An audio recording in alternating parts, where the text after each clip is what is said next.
বানিয়ে দেখাবো ঘরের দুধের মালাই থেকে ঘি।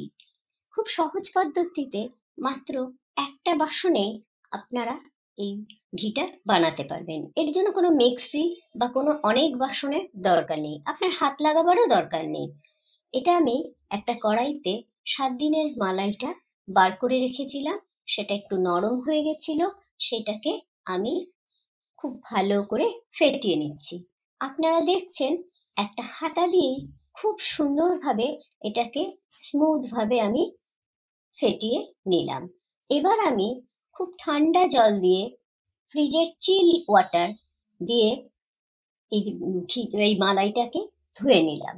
3 বার করে আমি এটা ধুয়ে নেব, তার কারণ তার মধ্যে যদি কোনো ইমপিউরিটি থাকে বা গন্ধ থাকে সেইটা চলে যাবে। এই চিল ওয়াটার ব্যবহার করলাম, আমি কিন্তু এখানে আইস ব্যবহার করিনি।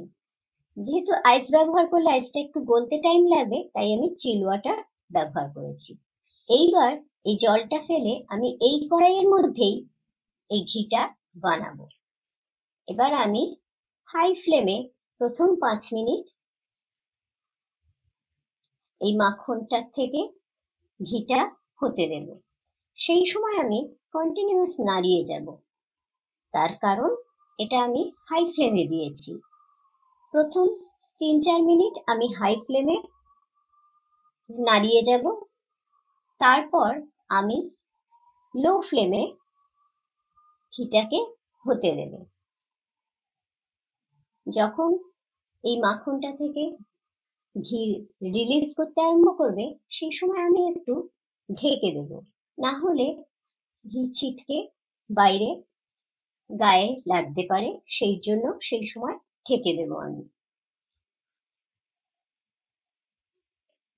এই সময় আপনারা বলুন, আপনারা কে কোথা থেকে আমার ভিডিওটা দেখছেন।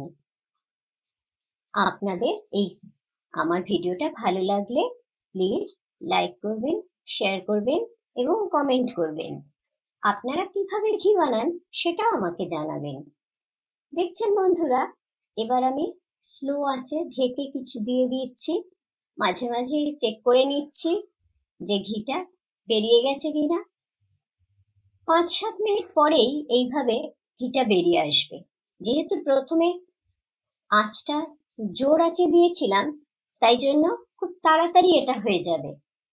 আর এখন স্লো আঁচে 5 মিনিট, 7 থেকে 7 মিনিট টাইম লাগবে, ওটাতে খুব ভালোভাবে ঘিটা হয়ে যাবে।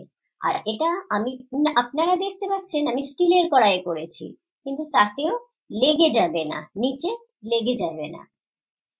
এবার আমার ঘিটা সম্পূর্ণ রেডি হয়ে গেছে। খুব সুন্দর একটা গন্ধে সারা বাড়ি মমো করছে। এবার আমি একটা ছাঁকনি দিয়ে ঘিটাকে ছেঁকে নেব।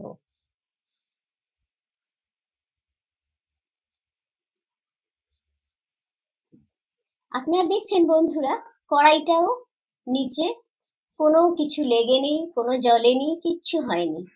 এবার এই ঘিটা আপনারা খুব সুন্দরভাবে এই ঘিটা ব্যবহার করতে পারবেন। আপনারা এটা অনেকদিন রেখে ব্যবহার করতে পারবেন। আমি সারাক্ষণ ঘরের তৈরি ঘি ব্যবহার করি।